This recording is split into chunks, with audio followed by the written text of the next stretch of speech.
Good afternoon, viewers. Here is the Golden Bee Revolution. This is our 8th episode.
Good evening, you're watching the Golden Bee Revolution TV show coming to you anyway from Star TV. Baja nankurankela na another episode la minkata episode 8 la Golden Bee Revolution TV show. Minkata program la miyanka fundinkel so sembola kanana ka stage la pour ye la kumolfo e ba Lawrence Sinko minkana pour ka apusu pour ka na Gambia na aftandi ay naka fundamental. Comme ala nyamna do, you can follow our activities on Facebook, which is the Golden Bee Revolution, and also on YouTube, Star TV's channel. So with this, and then also we also have a Twitter link which is called the Golden Bee Revolution. You can click on this, you follow our activities, then you will enjoy. But today we brought to you a very interesting topic, which is the youth in the lead. You will be very amazed to know that today our guest with us here today will take you through.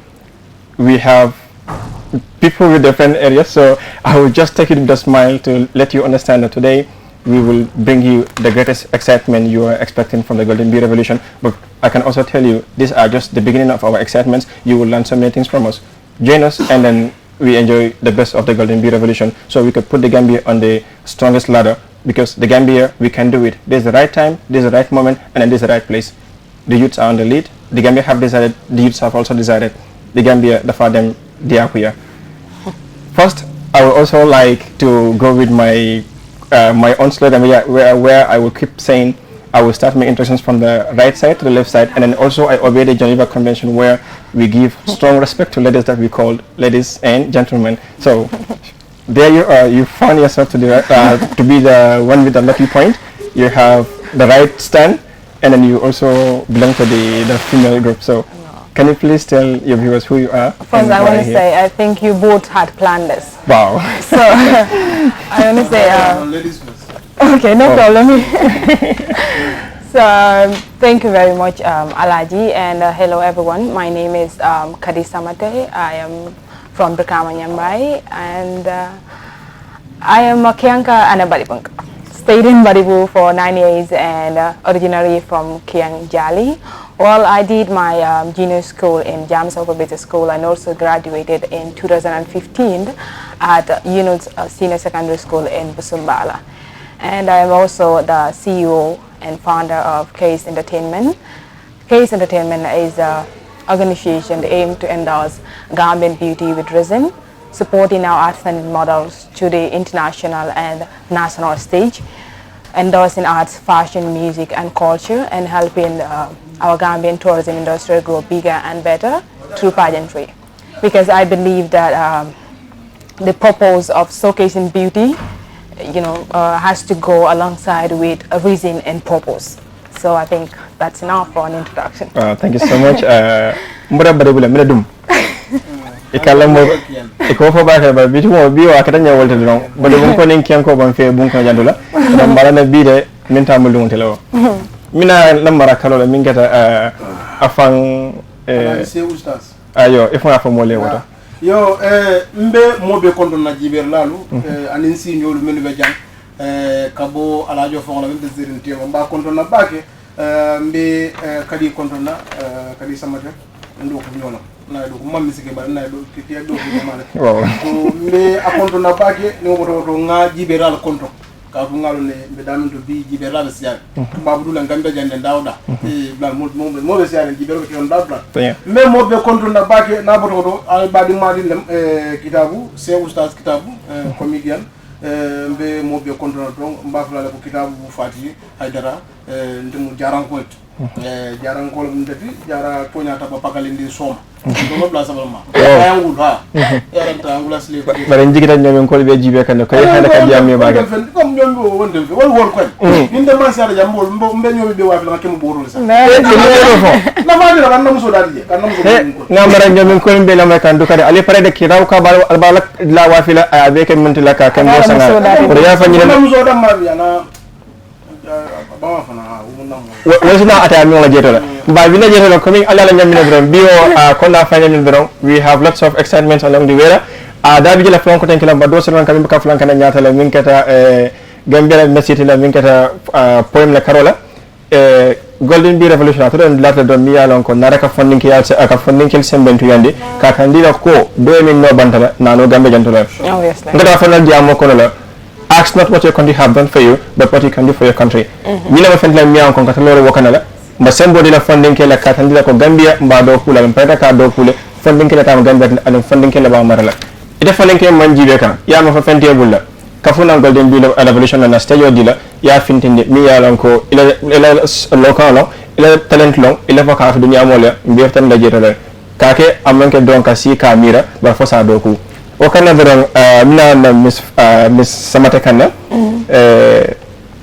jama ba fara kadi fala siring da fala Miss fala siring lafa kaming le kande la kala wala comme nimmi lafa kala kadi la wala to be a miss la ya mo challenge si fala so what are some of the challenges you may face in order to become kadi? Well, kake kaditio to be a beautiful kake misti easy tala among easy because munana ko easy tala among easy it is very challenging to be in any sector ni nata na youth la karola every sector ya idara di be la challenges also so ntola karola mostly it has to do with society because society meyal na gambe banyadi like we are such kind of discriminated when it comes to such things because mamal kaje nyaming senior kaje naming and in na kibal ka ko nyi nyaming it's quite different and after miss fam ko nyaming a depend ala fanang fam fana yaje anyani ma soto anyade wosoto everything has a negative and a positive so it depends on you as a young person what you want to do enough ta kala nyade le where which direction you want to take ilafta sambala ni nyanyi manyinala wala ilafta sambala ni nyaje wonyinala so challenges are really many when it comes to being a beauty queen but my mom for the young people that are out there many they want to be Carissima, they want to wear a crown tomorrow, they want to become beauty queens, they also want to have the opportunity to say I traveled and I represented my country in so and so event. I want to tell them that it goes with respecting yourselves, it goes with determination, it goes with hard work because hard work, if you're not hardworking you cannot do it. Impossible because it only take you to be determined and hardworking to be able to tackle the challenges that society comes with for you to become what you want to be in this career. A difficult about because something I started 2013. So 2013 to now, how many years was it? And if I'm able to sit here today with a crown to say, yes, I am wearing the sash of Miss Glamwall, then I have gone so far. So how was I able to tackle this society? Kunjimolam, and you have respect, and you know what you want out of the whole thing. You have said it at the beginning, it's not what my country can give me. What can I give to my country? This saying is what keeps me going. It's what put me in this place today. Because this is the same thing I've also been living by. I'm a citizen of the Gambia. I'm a youth coming up. can I do? What do I do for my country? This is how I've been pushing on, and then forgetting everything society comes with, being it the discriminations, being with the negativities concerning whatever, stereotypes and all the stuffs. So I have tried to, let go of all these things because I'm looking at somewhere. I mean, just that short period of 2019, the fame attached to the whole thing, you're climbing the stage, everybody's saying, when you have the stage, you can sit false, you become very famous, I'm telling you. So now they have told them, you will not sit here tomorrow. Wow. But if you want something else out of it, tomorrow I'm sure Golden Bee is going to invite you as well and be part of this show. Comme affaire na dorong ni payra kamala ya pusi wa fengela hanin jibi wa mila ne chotila nana Golden Bee jana ko afne mina amuta ka ya bunya ya tan ni symbol ko ni na mo fente la fa kalo lon ko men mina ya lo ni afne mina ho bo hanka bi dorong mo kontra pour capitale kitabu la bay na lo ni amo kitabu dinnol ba don kindala kitabu ke balba fa la kitabu mo to mi yalon ko aba Gambia kan jam fandi kan hanin jannin Golden Bee ka kalamuda kitabu kalamuda re oto akata Golden Bee revolution content ko telel pour que jiana jantula pour isa dia mo lef la men be jibe kam bantala ka nalon jama bantala ma fla fa ko la fa kala kitabu ñontila la fa kala ñi ñontila la fa kala ñontila ita mera pour que kitabu tela ak ma sa tanya dile baraka ba ga ni ngaro kum ma comme kaliya ko ñala ese soyno ko modul ka bi ni la takela hana manki combien no damati ndasa diamu no combien no la fanala bali ni la takela modi me a lonko sinin samu yi fannafa yi banko nafa yi diwolu nafa yi la musu dani yi ku ke me a lonko sinin samu mo ta fele ko mo fu ngaro ni futa mo bu ken dif nakindi fan to bari bi ni balgata ika modo de famen ya longo wudu moy la ku mambu ni ma bari bi la ko ka bunyi ka dum mem barako be la ko ranin kende ani ben men na yamuta nyame ndebe mom fola mo le donko bi ni la fakela comedian oti ku ma ba ke ku ke me ya longo wala ngodu naje hani alko ya ala fa ko janni ba badula yalo ibala na nyadi nga karama tanyawa igra foso ni mankara boy buka ku fam am sa de modu mon tere karam exactly gamelo sa ko ridin gamelo ni fa ko la gamelo ni ikaw sa gamelo do nyama karaw mu kulete me alonga ku mata ganda min jete nga primary school male junior school graduate at St. Augustine yeah 2007 then graduate yalon do be ni mo man de baba nga fa ni nga mata dara school graduate at St. Augustine so comme o mu kulete me alongo karaw wo fo do muta ye kisi roke comme jeno jani be sidi be dai be diam le ko mo si bal fo ten te i nyanta lon na because we comedy yek fen jama balle so comedy you have clowns, you have comedians, you have stand-up comedians, you have screen comedians you ku jama le so ba comme kaw fen mananke bal dunki fen gaten dika fo les clowns yalon so stand-up comedians they pare ni nya yelo stage ka yemo le jena mais samba blato for educatively ikamu karandile ibe ko mo le fo la men se mo na fa do ko mo le fo la men yalon ko sinin sa mo ning mo men sa mo men yalon ko jelo mala problème odi ni ko tora isa jelen ya so bor ngambe mo fo la don funding ke lafta ka ke comedian ni to inyanta ka ifang la inda ka determination so ye karam kana je ko ha ya kitabu ñu easy da nende ndaga mo jama so ba mo kitabu ndo ko nga mo biji wala sa sa da ko ñobi par mo ma ko say ya woni comedy is totally different ndaka malu ba nende tara silo kan dal ko ngamal le bari même ni la do ko sita la me do sita dala mu da me cholti so wo mu kulete me alon ko nyanta kala comme quand même fo ile banko se men wa ni se men wa banko akuma da ba Musa no ya banko la banko e bake Gambia Musa no la banko bari banko fana nyanta men no la moliye ko nyanta ki la reciprocal no fa exactly funding ke bi matimato ba kanne de funding ke no matimato nimbe na jambi abe kula me alonga jarta man sa kunda e wuli ay mundi ala ye diplomatic passeport jara pour mun kamma abe banko le to wati aba afrika e kan na jaro mi ajiro adi so jama bi daw to la jang abe be denki lala ye denki no par passeport forcé bul passeport abe ba grawle ibi dam ina passeport tani na de frontière na da jandi Casamance la ni ta na Casamance base sa de passeport fo ba ni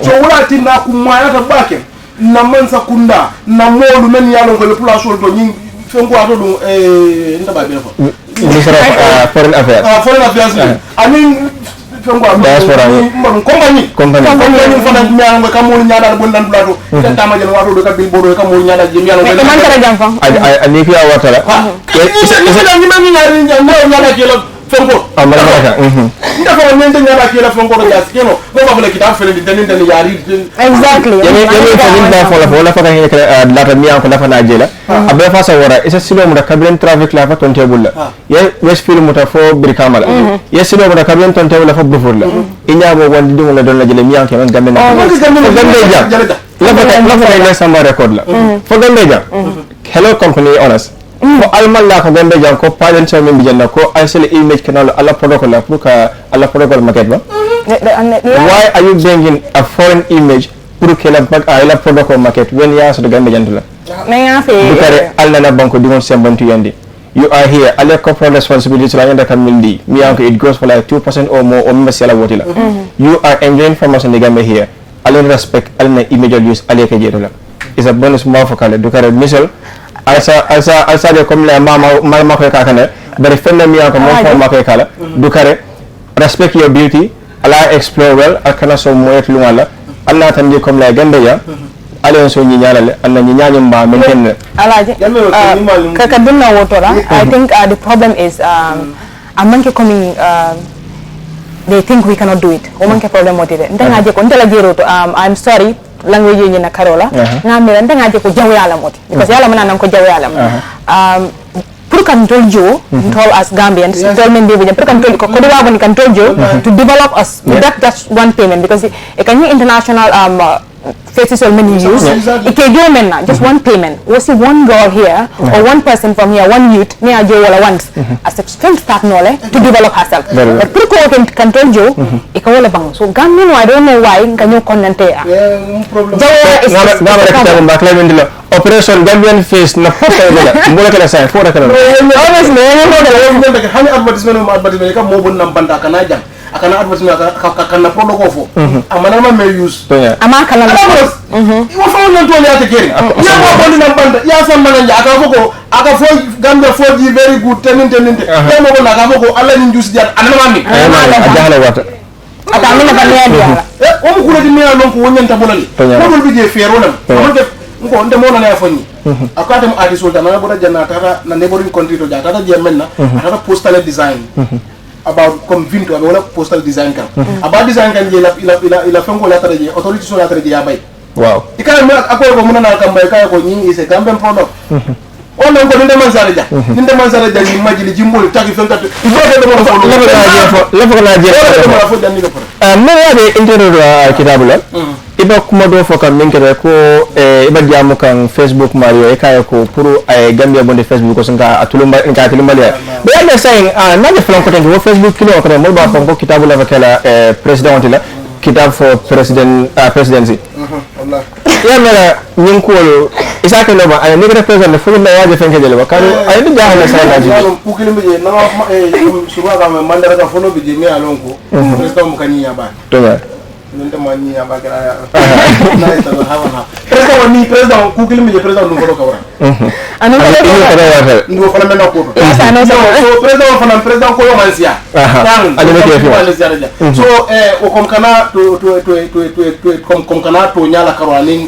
men nyanta kala ndefe bi funding kill le nyanta nyim banko mara nyadi because bi ni campaign yo jibe and everything bi funding kill la katraji di mala kasi don na de kelo ni campaign be kan ni mala ka bol modol noma funding kill fama fay ya jibe funding kill la katranya bi ni mansalu sida kanyina menu folo wala funding kill ya ko naaje gambe dem mon be bola je bita bagbe be fankala be ko be kala jam amal nga kuti de muna la jam sa ko muna la jam la ba jam tante jam bi ika do ko do jam bi amal nga takalo do ko do jam mol ke pare subay ka findi kata ila office do jam wallahi nin karo kana fa mol kamera ko ka konda wo kam kumbola bu because même ika membe bo ni kata na wo kata be do fanko la do julo julo no yamani bo to men do anin tulo ni fanko kata be jo so nim de man sa ta jawu ku folo ti me alon bonde nte ni de civil servant wala mun na posta ketu ina mani boto be man sa kundabu ila tulu bi do be man sa kundabu ila jama boto be man sa kundabu nim be la ko na me alon ko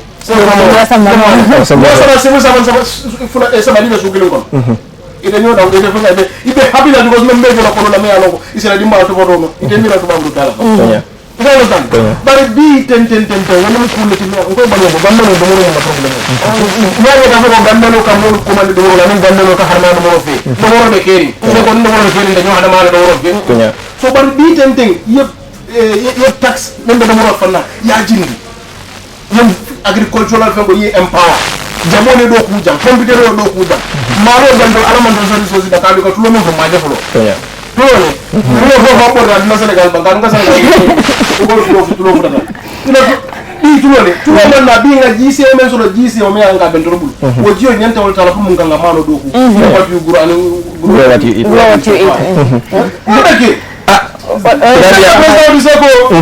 ha nunga vice president allo diga Ini president Doldo. Pagao ite ka ministry mbeji ba mbegala ministry damen tourism nim fanko do ata sabata na je no tourism ka gambe ya ninda man sara ministry of tourism ko fulo bayla ni ninda man sara ja ndekala fulo sikala modo jembe ko la mbabula lera no majini no majembe ko mbabula yo ite la ministry of tourism ha ite boje ya nimina jete boje woni nga ko ke nga foko nga limbe da nga fa gidi ministry za ite boje ka nda man na fa jete ni kita bula ni ko wo kala fala yama fala do tele la mo block la ay da block président mo block nga tra mo block wo fa tu jero spécial ay ko jodi de par nga di ko no ko ko ta bay fos Paul Kagame ndeka suma wala Paul Kagame Rwanda Rwanda is the greenest capital in the whole of Africa. The most beautiful capital in the whole of Africa. Because memu ya mo do fele man sama do ko la. Man do la si do fon ki de fon. Ni sama kere jamo do mo do sa ngasi ya ki ya. Ni sama kere fon ki de ko. Na ku ju ta jok man. Kamoro je mo do ne mo do ko ti fo fanta ko ni. Kita memang fala. But saying because we are very near OIC project on sponsor mereka na final road solid lah. Ada yang kudo atau bodoh. Jadi kita dari luar ni sifatnya kita. Ni nak nama manusia lah. Jadi kita fala. Influence awak sifat jamal di negara. Dia kembali. Hari kan betul. Asal dulu. Kamu kulit ni orang kalian tak kenal. Betul betul. Kita sari ni orang kamu pernah beli. Kami pernah beli. Alkaro membanda aman. Amin. All for nya konye control ja konye nas konye jan 3000 compounds ya no abe kombol musumara ko majeto Wow. 3000 compounds akonye jan kurandi jan jiti ta Oh. akonye dum ko mo jan ya o fo ma akono ya mai na ko ka ko no tano taxi no sona taxi kilo men na da je pour kana kamba je no fita bi no banda kamba no la kamba ke kana la banda ka ko je musumbala ko madam ko ko madam fa namba so wo kom o sil ko mo fo madam bi sila ko man no fa dafa ndaka kuma kilin fana ni ndeke da man sa yaron bla ni ba no bla o ka no ko ko ngona da ko ko ni ga bo abu ada kundi ne kala jiro maintenance de exactly Isa la la tibla. marse do kula fa sa so fa dum la gato ndaka marse do kula ni bi ta je ko la da men ni air condition ndaka ko tala marse ko ma ifa za kan da Kita bulan. no ano yan da kilo nyama bi ike suma o mo dara la ka la ko ni ko ndo la ko ndo la ko kita budak ada ko do mina do kita Wow. daga ako na Dakar ni ba ni Kita ada sokong dia sana Medina Mafol kata Dakar kalau Cheers World. Kita ada juga. Tapi hari kami ada mana dulu. Kitab kata masih akan dala. Mau kata akan dala. Bandar alam falan ko ten kala dunia wa fan kumbo kan min kata climate change la nyaaw ko abati ñaar jama kan dunia ko la fo akada bal fati la ñaaji be Australia ko ñu waton ko la dimba malta jela min tara fo min isa fo da fo min dena wala min seta min jama la ibe faro da fo min ko jela kaje ko banko kanana oxygeno ning ala kudul ma ba kumbo kan kula mi yalan ko ning ala mantoro sita aba toro kala wana ala ka bila na mo soto min kata miss Khadija Samatela aba ku no maka ni watun ko min kata ko miss environment la ngamara fenna mi an ko la faka dun nan pour ka anyinen ka ko fana ko min yajibe mine hammende ka nyin ko se kan bari akuna tan watu minna mare bakala pour ay kata sayentende na bari climate change aba dol da ko min donc la kulo banna soto ko monto jeno mo kata min kata Omar Mal mo sambo to mata student la just from Indonesia aya ko do kachanke golden bee revolution global stage agenda la so malam fo o dasa ko kutla mi yalan ka yoran kamande pour ka ko jere bari kitab ya flen men amen ke only comedy silo da madon tela pour ka banko sama nyata bar momon di sembo so sa sama min bi kata motle mi an ka beauty pageant and then jigita ko yedde jama so ya so ko ta mata kono le mo o kalam de jeba kala sa yasilo ta pour que la beauty ta ka kelo ke environmental hazardous la karo nimbe ta ni global global change la global outcry long so yile atina e fanan badum ka ko kono la jela comme que kabina start kabina ministry ma to start beauty pageant through nte dum taji dali wala ko nga ko mo ko dum dali jamale dol bi team la ko dum bi dol bi pour une ko din so de wol ke dum di dol bi dal dali lo ko dum di commenter nem ko dum dali lo dum di well nko kabina start want to be a beauty with a reason beauty with a purpose ko la muslim mar nenan ko asena faso to community ko na asena faso to banko ka asena mo ma ko no nyaadi ba wala nyindi ko kay tan ni beauty queen ko la ni ko na ko ko ni crown le ka lan kunto amon ko ni ndira wala I responsibilities la so ani think responsibility la kana so it me lan ko you are awarded this crown in ta dibela la ko fenga dambal me lan ko ya dimme ya karafan na no karafo da ma amanki karafo ka ma bodron akana tinya o karafo ka sikalan ka do kundula ya dila wanda mo san wala kan tanganta samba ngaje ko nta bita sobirla kara dira jibe ka jibe ko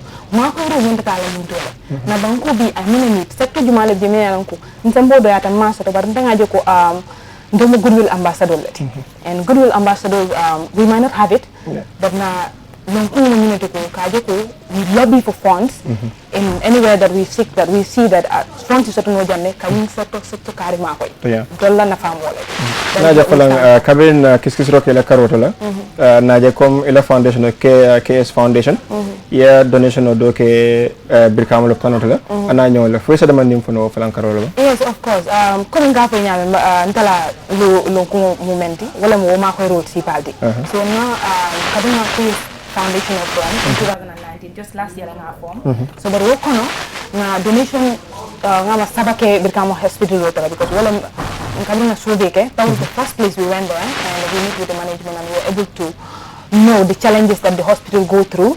So the Lilo Kambala, na pageant organizer ka pa may face of schools. At the end of the day, nga hospital promise ko, ning pageant banda 10% of the profit, ba chikala kana sfay nanjang, ka jibi abe dami mutanola ay auto muta for now.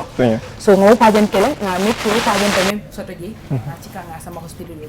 Kono farang nada ta Kandong ko village because ngarano leke dual to kabulaji. Ora na kabin kita ba ko kan ko ata mala village na ko. Dinyo para di stop like because sino mo bebe wala mo ko mo stop like that I have to do some of laga so do not kadun dali mo man dito ni ito man la sama I think Star TV ako wala fam they have it in store mbatare je ba kala because mu nekata villages will diamu telephone lafta kun wala so ni ko ko na je la ko ka bon dije because dining manu o ba jambata nyola sareto wato do le fon ba so puri ba finde la ñu mëno ka ñameng yem so samba no la tano to prayo apaka sot wado do jëm su ko namal ka fi bul sino ka dino ka fa sino kan because ma rene le muto wala something le muto jiyo mon sota cinema bi min na mena ka ko ba mi ji wato do jiyo ka kana ñameng ati am ka fi so o ñu na ñoo yow la fenke so ku si par wala to Miss Environment lafta dunate ko gay ko ndum wala dana do me akona we found the Miss Environment Gambia Miss Environment Gambia because yemen for climate change na ñong will be cool kono but intel concern for humanity na garbage so na ñamul Gambia mantara Sénégal I'm sorry to say because mu nekata mo moy fen do you throw it anywhere you want every time la jiyo mi fap ya fay ya ice min fap ya mbuso fay but why is that fonna council sol mantara do ko ba ni koy mantara do ko hani ibe do ko la bar mu nekata understanding na mantara mol nin council tema sensitization no nyin wala mom futa nyanta futa la damento so ndinga jele kis ngalon ko nyin sensitization no nyin council nyanda ilafta futa na dai ma futa ni I feel that they should be using the youth but probably they have done I have not seen so I feel that I should come in this part to make sure that nga beauty pageant organized to gather ambassadors together nga jibe how well or how far we can go with sensitizing the general community about the needs of managing their own garbage because I believe if people are well sensitized on managing their own garbage over cost reduce on councils because councils are spending a hell lot of money when it comes to garbage because they are spending no one cost reduce at the other development also on other sectors because council is no one garbage demand They should do a lot of things. We're not going to be able to track tools and what KMC is doing, what Brikama American is doing, BCC is doing. They've all seen what they're doing, but it doesn't matter keynote. So this is the reason why KS Entertainment have come up to say, Almambulok have come to Labang and in government to see how best, but more sensitized to let them know that it is important to clean our surroundings. Because ni sa mi sa only other stuff ni nka neglect le kaje ko nambalito membe ndana wala suul kono wala silol membe sene wota undol sa sandinola that is the main cause. We are not seeing it but there that is the main cause because what be sa mi sa only me ko they are accumulated for us and don't fall the cause. So we should take care of our environment. This is why Miss Environment Gambia and then plan at the end of the day, aside from the pageant, because pageant we start on the first level, we start the final of on the 8th February, then we Hyperlink Hotel. But then plan in this on the first to on the 7th, the series of activities like to display certain things, because sensitization okay, thorough sensitization to make sure that people are well aware of how to be able to manage these things in our planning. And for winning keta 3 winners should be winner. We will try our best to make sure that we support their project in making sure that our environment coming very well. Abaraka coming ala Benjamin dro malafla ka short break ta follow la but ni mita je coming ala Benjamin dro nyimud la bundal mi yalon ko funding kille ba semen tuyandi kan alba Golden Bee Revolution TV show la moy kan bal danila alliance ta first break la ninat nanjela inshallah fa ko tan kila ko alala nyamina bi ka jandundilon kiyan ko ni bari bu ko biana odon bana bi fo jaran kollomba wala fo nyomin kollomba wala bina pour ka janda bari nala rambo nan fela albalana. Thank you. Na first break out follow.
Welcome back. Coming Ayakam Nyamindo, Alba Golden Bee Revolution TV show like Jubekan. Come na Nyamindo, you can monitor our activities on Facebook la. Minketa the Golden Bee Revolution TV show. Also, it's an activity Noma Minketa Nia Noma on YouTube la. Start a TV channel la, YouTube channel la. Nia Jibe den ibaje la jerna. Coming Ala Nyamindo drong janin kata break la na fa ko kiyan ko ni mbade bun ko ba dundi kan jantola. Bare falang na fondin ke do so min ka furan kan ko tenkela. Mi yalon ko ninga to fa man sera gambe ko no janna ba mam pay ka bonim fon bula dom bari al balon na jibal matila min kala ninga chance la pra fon introduce ka binje drom ba ko lo jelaw fondin kay nimba imbar al nga si fatam fanso fain koma nin ma bankana dati al nga fitam bala ay seneya na banko sita nyato yirwase siya nka jele nyoma ka feya ka si ka kacha dulawo dulase dia ka tu yelon wala na Gambia kon suma don sarahu kat sa solema me li rek ma ñibe duma xaar ke ñew nan ma acca ci biti kon ne len fexé ñu génné fi li bu fi amati sori loko bu fi jegati xif loko bu fi lekati mar loko bu fi nanati su fi bëgge takka ñu daggati ñu taccoti feccati begati kafati reyati sin deka Gambia ne xati. So greetings everyone, my name is Omar Cham, commonly called Champion, but I'm still a champion poet, and I am so much honored to join the team here today on the Golden Bee Revolution TV show on Star TV. I hope you all enjoying the program, but I am really enjoying it. Thank you. Thank you so much, Omar Champion Messi. I will call you the Messi of poet because I've been a keen follower on spoken words, but your style is just like you're talented. I will call it. Thank you. It's like it's a talent in you and other skills. Thanks. You are more of Messi in the poet avenue or industry than being a Ronaldo. I only hope you will also start to become the Neymar in the poet because like you have to act. You're the shy type. Why do you have to take that shy type or that type nature? All right. You have to be both. You're a champion, so Yes. to the world that you're a champion. Gambia, we are very good at spoken words, so he's our Messi, so he will take us through. So the unfortunate thing about the entire naming is that I'm a big fan of Ronaldo. And you target me Messi all the time, Messi all the time. So I rather exactly. So I would rather allow you say the Ronaldo in the poetry than the Messi in the poetry. I definitely wouldn't want to go with that one. Then I will go with the Ibusila of the poetry then. Yeah, that would do good. Very well. Definitely. So do you think poetry is something that the country really needs to empower? Do you think you deserve to be empowered in the Gambia? Thank you so much. Like I was so much in a haste when this question was coming, because if you were to count the things and the items and the areas of concentration that should be empowered in the Gambia, poetry should form one of the top, as far as the list is concerned. What do you mean? Yeah.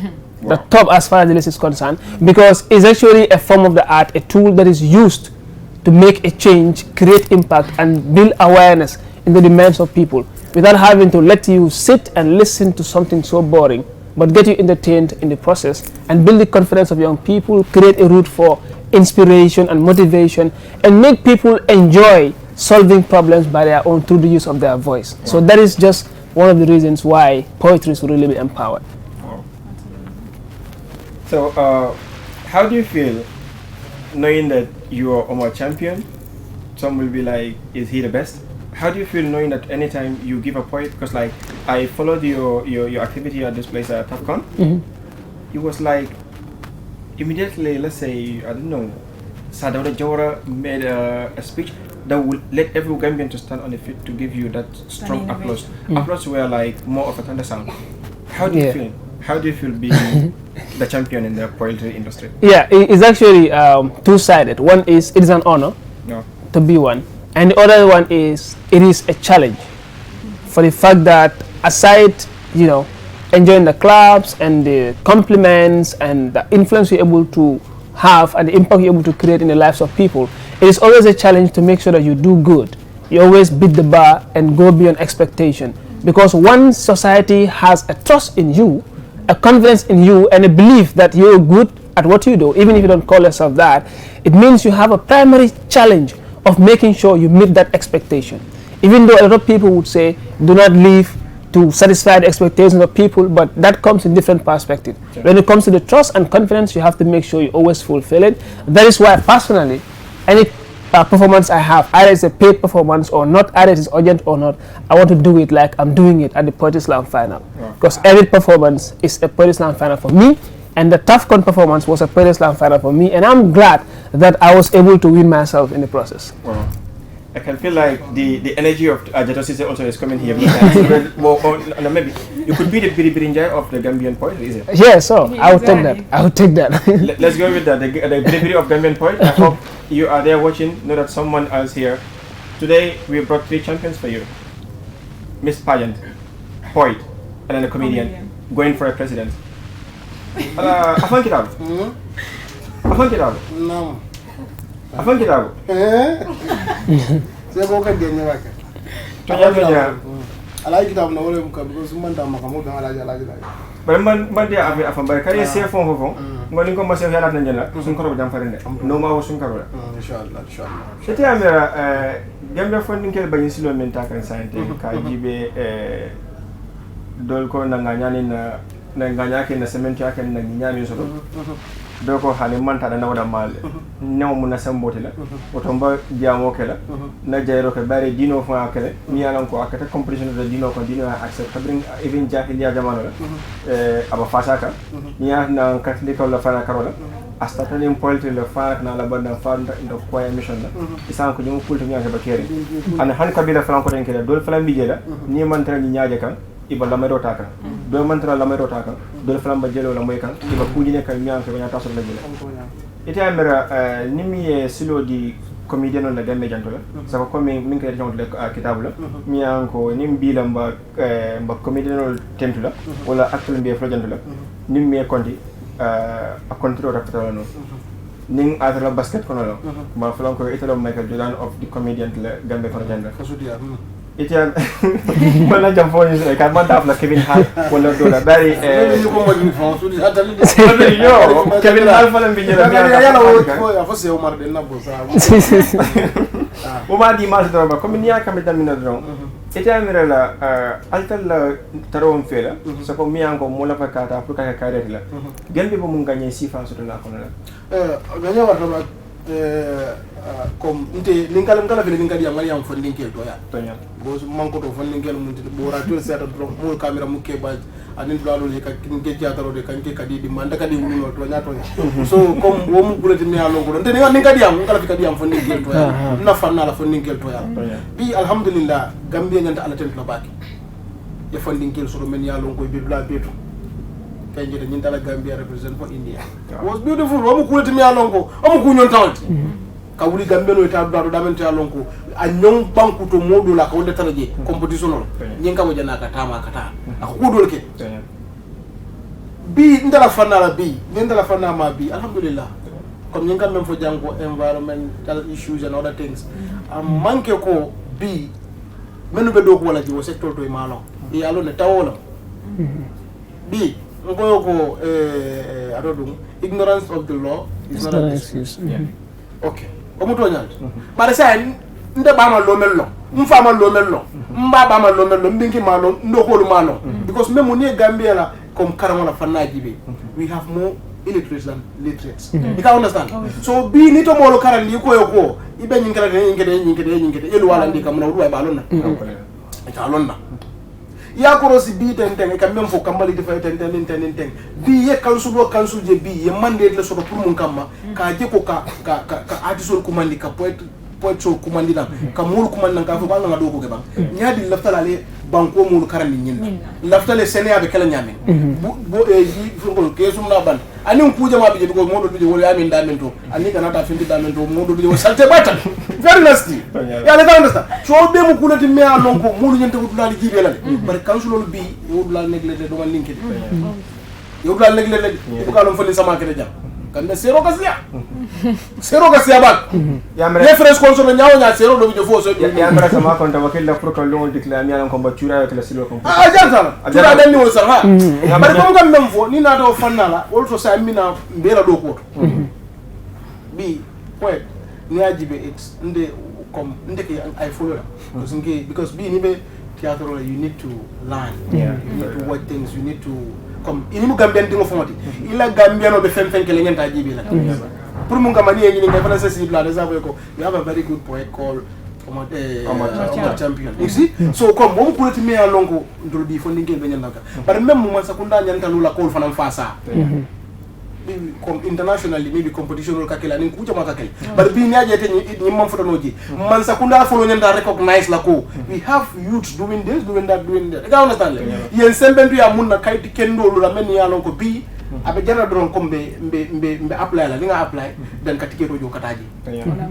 par bi wado do je kaje bi ikaga me aduzo ya ta songo ata aka kata bagu fo fo ngasi da ta embassy ina embassy ye da ya apply ni apply ye nyara jibe ka duma fo sa ya bule karago ita dile you see so mu kuleti me alon ko bi nyanta bula wajama mano to bi ne comedian sembentu ya they will sell the culture of the Gambia and people will know them you can understand and they will have more exposure you support the poets they will poets on jibe ikamenu fo kumol memfo it's related to our traditions, our customs, morally and everything. You can understand. This pageant the same thing. Ni mfanantara be represent them. Ni mananatara be Gambia represent India. Ibafolo go Miss India.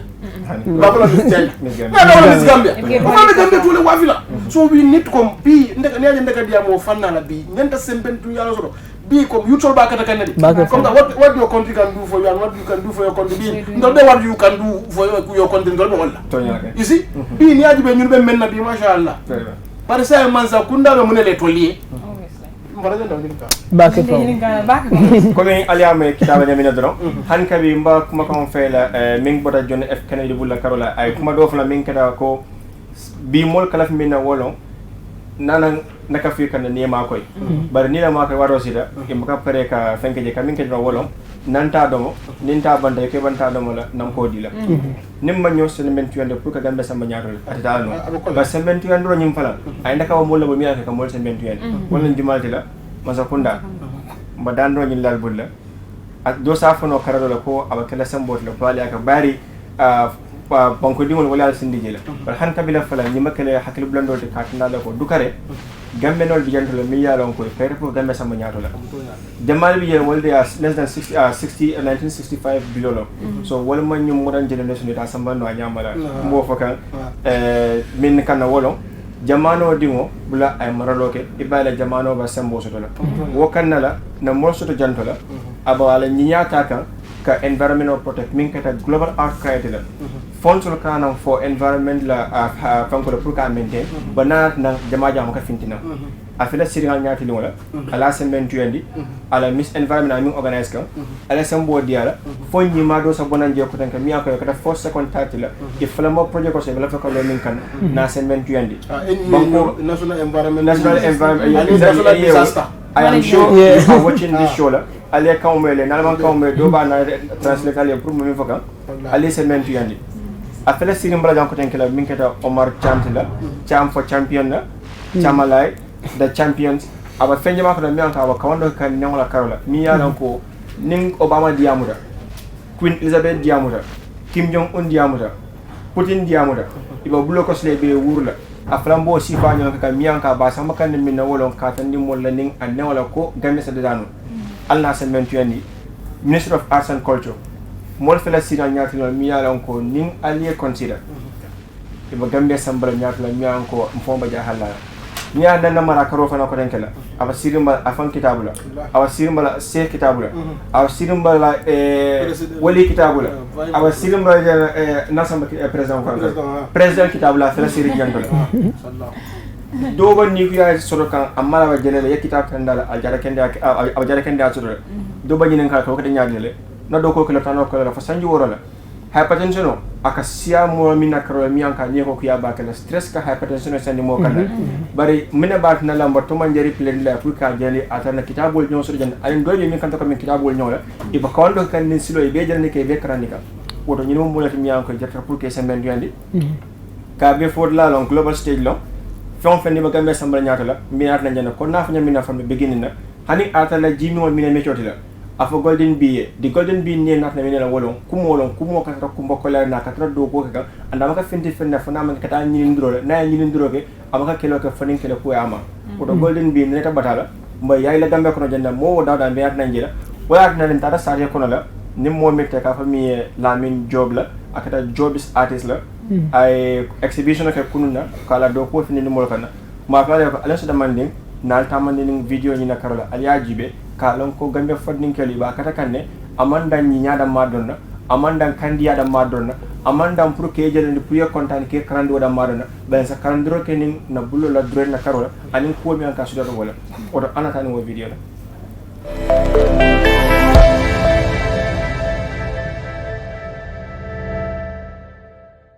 Good afternoon, viewers. Here is the Golden Bee Revolution. This is our 8th episode. We hereby introduce you to our main man here today. Yes, Mr. Man, what's your name? Good afternoon. Assalamu alaikum, Gambia. Assalamu alaikum, Star TV. It's a pleasure to be on the Golden Bee Revolution show. My name is Lamin Job. I'm a 25-year-old Gambian. I specialize in artistic imagination and creativity. I have a registered business called El Jobis Designs. I do canvas paintings which come in all sizes. Those are the canvas paintings that I exhibited yesterday. Actually, I also do picture portraits of people. I have a reputation of giving out portraits to really hardworking and inspirational Gambians around the country. I'm also a final year political science student. I live at Majai. Thank you. Okay, in terms of what motivated me in being an artist, actually, I think it's the passion and the reality. The reality is what motivates me. I am the kind of artist that is inspired more by reality than by the formal components of that reality as we know them, like color, shapes, and the like. So I try to use my art as an act of shared communication to communicate with the people. So I think reality is my inspiration. Topics like the climate, protecting, preserving biodiversity, protecting the plants, warning people against desertification, and also those are the things that inspire me actually. And also women empowerment. I'm really passionate about women empowerment because most of my role models are women, especially my mother in particular. Thank you. So reality is what inspires me doing what I do. Thank you. So what are the challenges that you face? Okay, well, actually, the challenges that I face is that art is not something that is very much, with all due respect, that is very much regarded in this country. We are still new to it. That is why we're trying to create awareness on it. Thankfully, I was helped by the National Center for Arts and Culture. I collaborated with them perfectly to put up this exhibition, and also the Ministry of Youth and Sport and GT Bot. So they are trying to help me to promote and develop arts in the Gambia. The challenge we face is that to bring people to, really love and appreciate. People appreciate it, honestly. People, whenever they see beautiful works of art, they really appreciate it. They thank you for your endeavor. But for the people to spend money in art, I don't think Gambians see that as a necessity, actually. So that is the challenge that we face. But right now, probably we are working for the future generation, so that probably art can have a much more important place in school curriculums and education. Because speaking from experience, when I joined the university, I've always been passionate about arts and designing. I wanted to study something that is related to arts and designing, but there is no platform where I can study it, so I was forced to choose political science by default. So you see, that is the challenge that we face. It's not very much regarded. So what's the way forward? To begin with, supporting us in our exhibitions like the one that I had yesterday, where we can create imaginary paintings, where we can create awareness for people to love our emojis and all that. I think the when we host exhibitions, we send invitation to ministries and government institutions. I think when they come out and support us in our endeavor and involve the whole country, that is a way forward for art. But also, for it to be regarded more in this country, I believe the government should try to introduce art as a specific field of study in the country. By doing that, the only thing that can make that happen is for them to invest in art, actually, for them to, we the young artists and maybe the older artists, for them to, let's say, the idea I have is, for example, the establishment of an art gallery, say a national art gallery, because in most Western countries, you see there are a lot of art galleries there, and these art galleries is not, we tend to see them here as something that is not very important, but actually it's very important to national development, because these art galleries, they serve as a direction to tourists, especially these tourists, and visiting presidents and dignitaries and the like, to show them how the country is like in terms of culture and tradition, our way of life, and how we interact and all that. So you see, you'll see very surreal, imaginary and beautiful paintings portrayed in these art galleries. So there is a project that is going to be, that we are surely going to be on, and we are going to be persistent and make sure that government supports us in it. We want to establish an art gallery in this country where, all Gambians can see themselves in it, because I don't think we have a Gambian-owned or a state-owned art gallery in this country. That is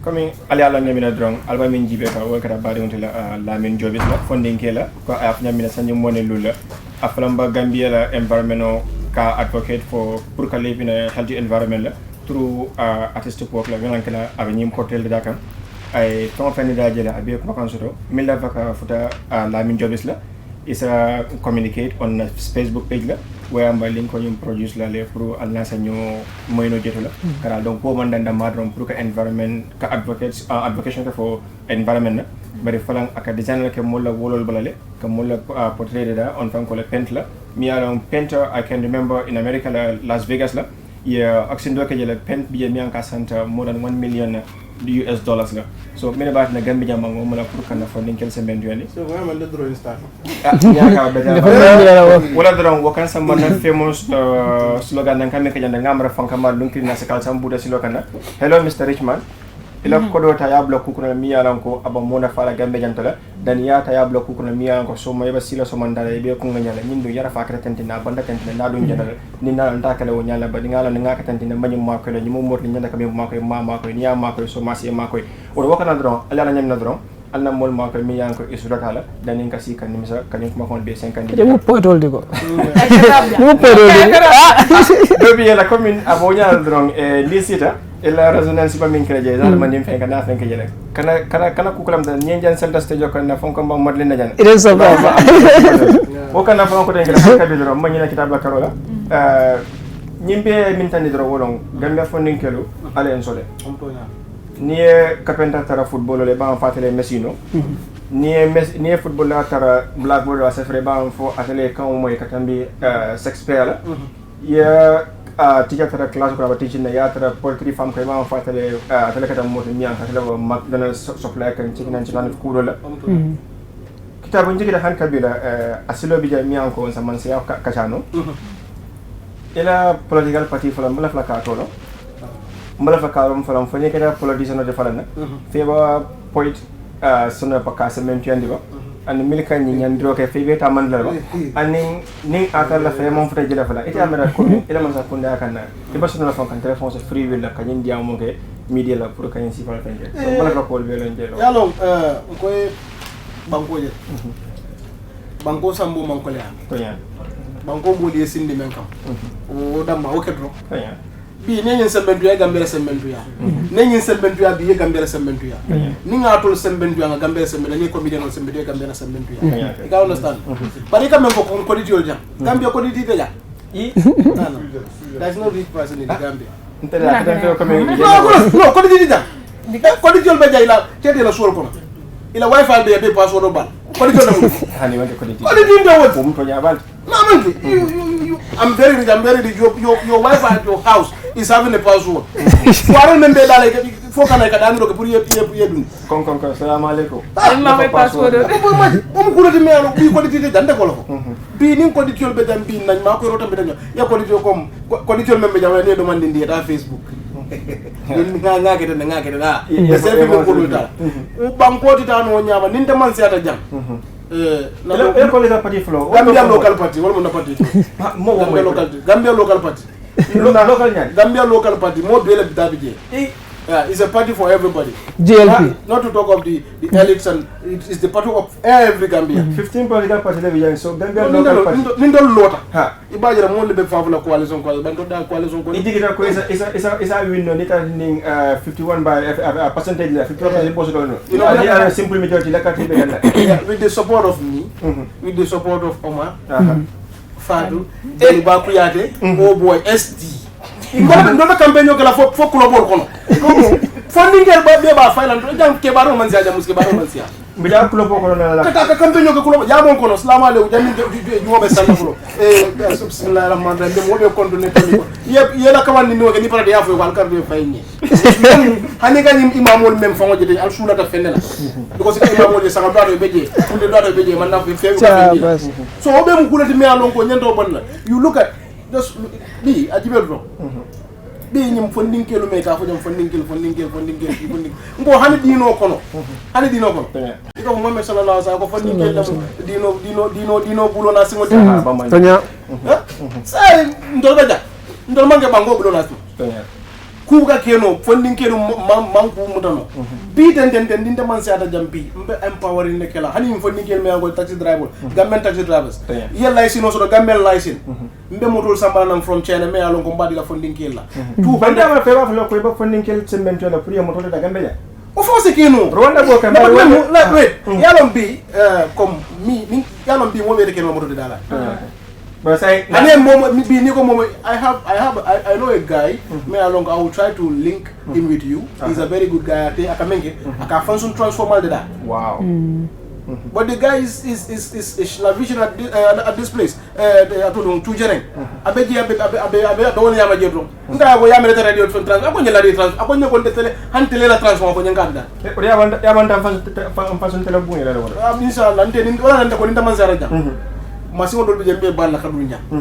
ni fongo dol be je foka jambe balla kadunya because même I want to empower the our designers you can understand domoro dol be je me ko ni cikino dol be je kanana jambe bandale gimbol abeta for 2 months 3 months ade jimbo do mala de maji ñol duma because même ko wala do mala fo wati ndin ko jam man seata ita malo function companies our own companies factories and everything abe kala gam e baru jam man seata yes kita ma jimbo de da bar ko da man ko babalu no han janning yalon compagnie ko lo telikini so janning compagnie bi do de la ndaw sa do So be jumbo da bon la jere follow nga ko do mo na mi da nga na on jumbo da thank you very much yeah wala alter fo ende fo sambat la ni yalon ko nkan networking create janning kan programme o bang ba sa wo keda foka pare bare sa ne wo kan ki tab ba wolo wona sa be empower defo école flag ko formé flag is Gambian flag Gambian flag yalo ka modo je buru mo sama na jamba kero jirin kan ko tende mo min ko mobile da buru age mobe da me ta ni ko rekla chiri be abra IEC so no IEC ko to mbafle na ko this is a Gambian thing. I'm a Gambian and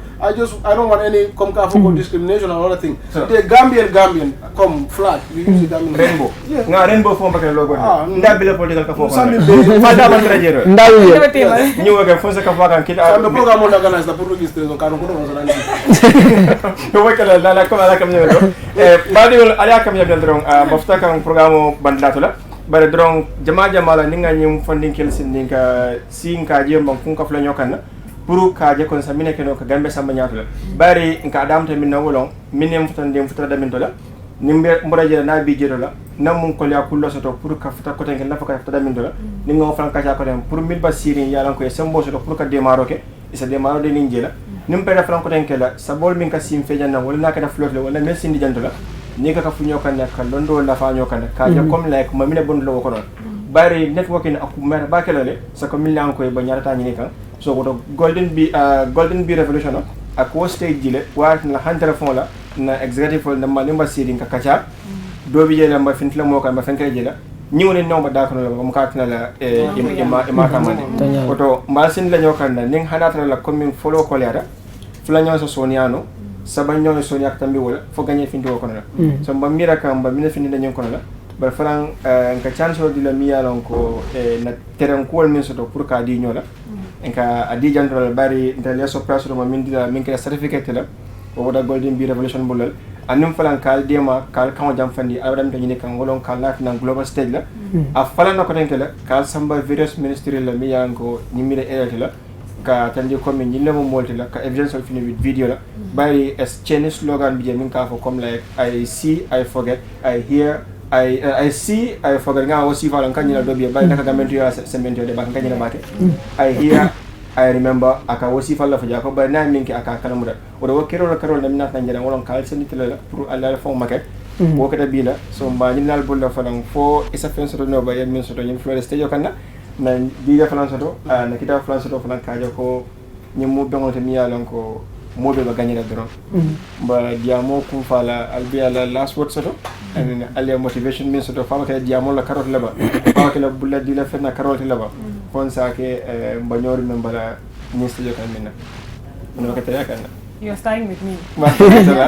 again So I think I'll go in both ways. Now that I have a surprise for the two gentlemen. No. But in other words, also I want to give a final word for the the moon member out there. I want to give them my last words. And firstly, I want to say Allah Baraka Bage Golden Bee Revolution, because obviously we need as youth to support each other, to give each other platforms. Nintol be banta, me kodo window keka, me activities ol keka ka jibe me banko samala nyami. Atol fana me be maranden telebongola ka opportunity ni platform mo di mola ka itandi banko mola ka itandi rako. Ñun fana be ñine ke kan auto alla do ko senata ala barka baake. So secondly memem fala wo bita sungut ngol men be banda min yalan ko they want to become beauty queens or am hanam ke beauty queen la fekela comedian oti la fekela Omar Treso mala you want to be a poet a being serious lex nakata kitabi ya foko abakata no karan koma so am ngana karan mutai bambang and natri mu musore you out there, respect yourself and be yourself, know that you are beautiful mama money and you know we're all good to go and just be yourself. I'm sure everyone can do it. Tomorrow it might be you sitting down here, be part of Golden TV show as well. Sure. So I am happy to be here with Kitabu and Omar and of course Alaji as our host. So I don't know if you're gonna allow me because I have my gift for them. Yeah, very well. Yeah, what kind of the gift prepared? Then Omar Alright, thank you so much. Just like you said, it is actually a networking platform and. I'm personally planning on launching my first poetry album.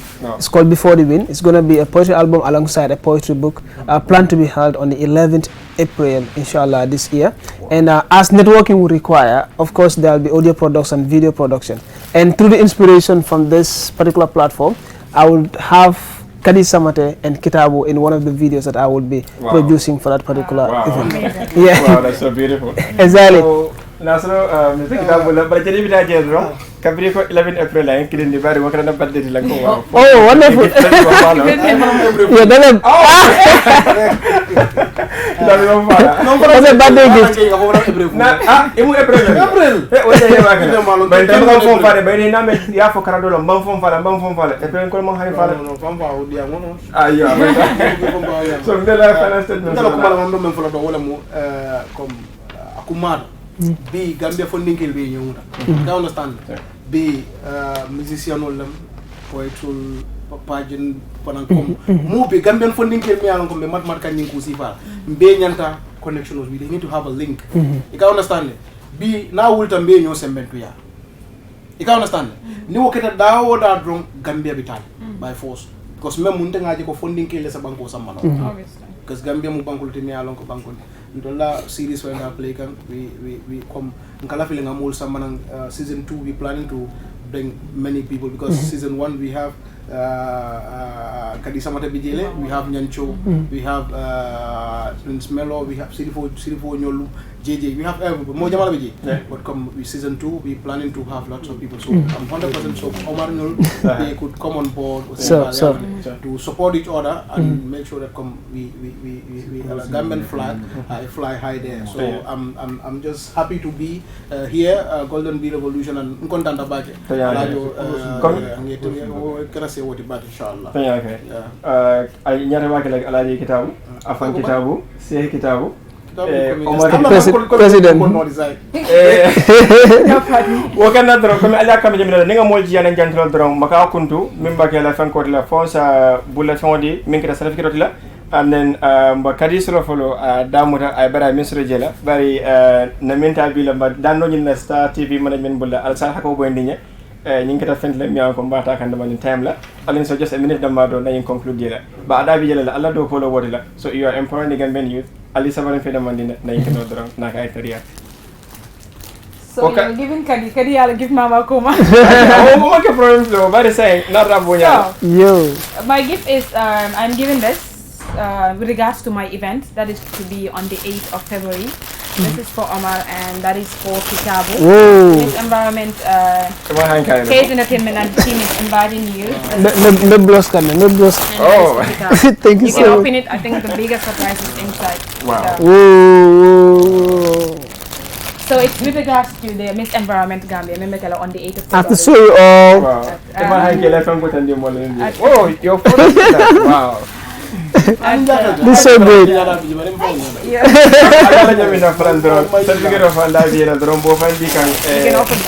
Oh, really? Damn.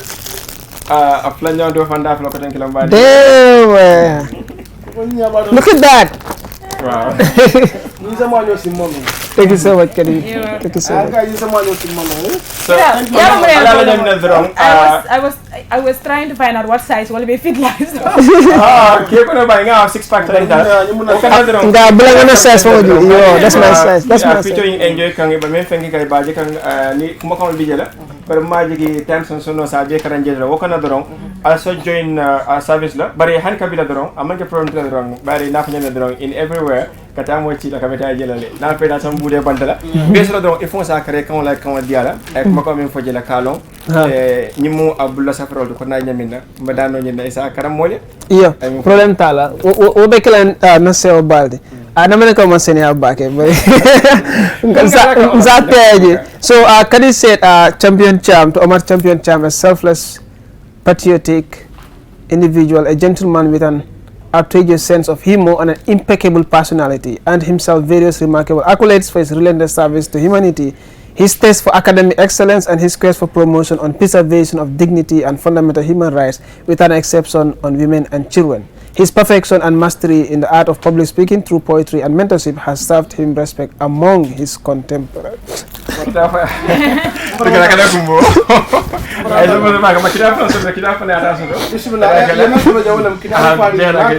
A comedian known for his improvisation skills, he is well known for his regular appearance as a comedian and an actor on TVs. This success isn't for nothing. The comedian is both tireless activist and a brilliant artist. He has proved that comedians can and indeed should still be giving us life. Ala barka bake ko ala ya drum golden bira solo kitabu esolo da yin man diala ala barka bake follow our show next week Thursday la ko ala ya drum the Golden Bee Revolution TV show wala ni ngar halena wat la mi alon ko nga molji asejo kana ala enjoy next week la follow our YouTube channel la minka on Star TV la YouTube channel la also Golden Bee Revolution page la Facebook la pour ali sani ñong jama kam da jela ala barka bake till you see you next week.